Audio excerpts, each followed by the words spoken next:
Assalamualaikum dan salam sejahtera.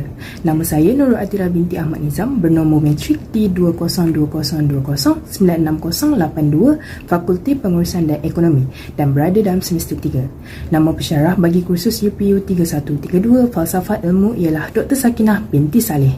Pada hari ini, saya akan membentangkan tentang teori kebenaran dan yang melibatkan teori koherensi dan teori korespondensi. Di dalam pembentangan saya pada hari ini, terdapat 4 bahagian, iaitu pengenalan, penghujahan, perbandingan dan kesimpulan. Mari kita mulakan. Epistemologi adalah salah satu cabang falsafah yang mengkaji tentang ilmu pengetahuan dan kepercayaan, iaitu bagaimana cara individu itu mendapatkan ilmu serta bagaimana caranya menjadikan ilmu pengetahuan itu benar dan betul. Pengetahuan ilmu sangatlah penting untuk kehidupan seharian. Hal ini demikian kerana dengan adanya pengetahuan ilmu, seseorang manusia itu mampu menyelesaikan sesuatu masalah yang dihadapi dengan lebih pantas dan mudah. Epistemologi ini merupakan sesuatu perkara yang penting dalam kehidupan manusia, di mana ia berkait dengan cara manusia berfikir dalam membuat tafsiran terhadap perkara yang berlaku dan mengetahui kebenaran dalam kehidupan seharian. Hal ini disebabkan oleh ilmu pengetahuan adalah sesuatu perkara yang boleh berubah dan bertambah mengikut peredaran masa dan corak kehidupan manusia. Perbincangan mengenai epistemologi ini lebih fokus kepada asal-usul ilmu dan juga teori kebenaran. Terdapat beberapa teori yang kita dapat ketahui melalui teori kebenaran ini. Antaranya ialah melalui teori koherensi dan juga teori korespondensi.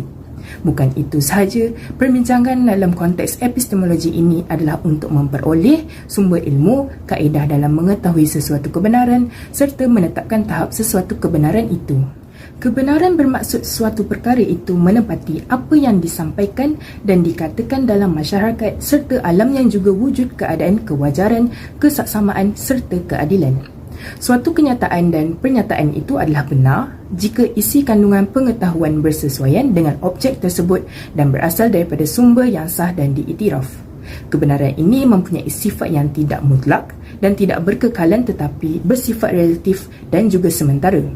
Wujudnya sesuatu kebenaran itu apabila ia selalu dikaitkan dengan pengetahuan manusia terhadap perkara tersebut. Terdapat pelbagai sumber yang dapat dikenal pasti bagi menambah lagi ilmu pengetahuan.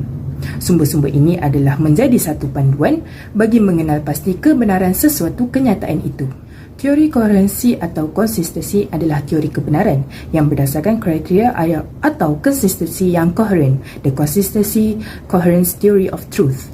Teori koherensi ini berpandangan bahawa kebenaran ialah kesesuaian antara suatu pernyataan dengan pernyataan-pernyataan yang lain yang sudah lebih dahulu diketahui, diterima dan telah juga diakui sebagai benar.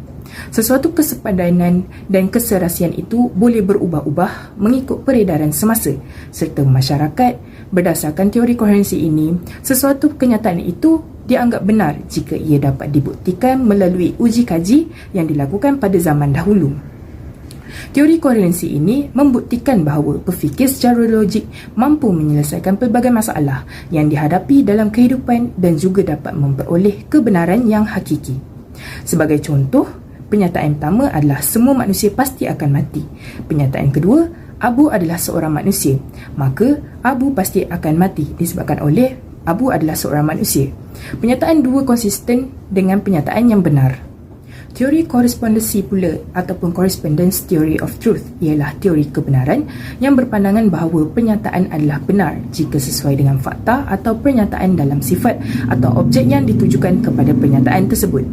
Suatu pernyataan itu dikatakan benar sekiranya ada keserasian dan kesesuaian antara sesuatu pendapat dan fakta yang sedia ada. Kenyataan yang berkait dengan nilai etika dan moral menyebabkan prinsip keselarasan kebenaran itu susah dipertahankan kerana teori korespondensi ini hanya berkait kepada realiti dan juga fakta.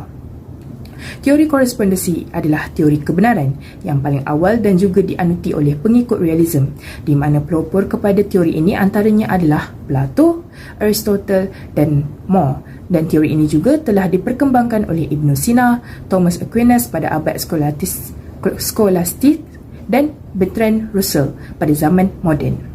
Sebagai contoh adalah Tunku Abdul Rahman merupakan Perdana Menteri Malaysia yang pertama.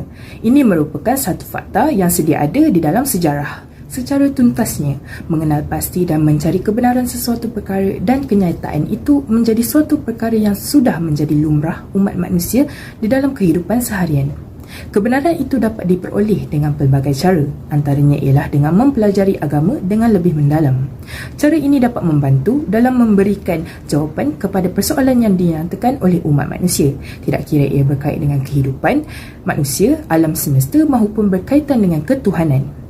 Jawapan kepada persoalan-persoalan yang dinyatakan oleh manusia dapat dikenal pasti melalui aspek-aspek yang tertentu dan ini menyebabkan wujudnya teori kebenaran ini. Secara ringkasnya, perbezaan antara teori koherensi dan korespondensi dapat kita lihat melalui asas kepada cara sesuatu kenyataan itu dibuktikan.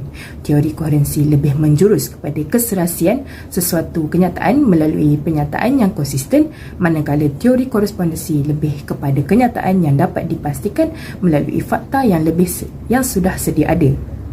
Itu sahaja daripada saya. Terima kasih.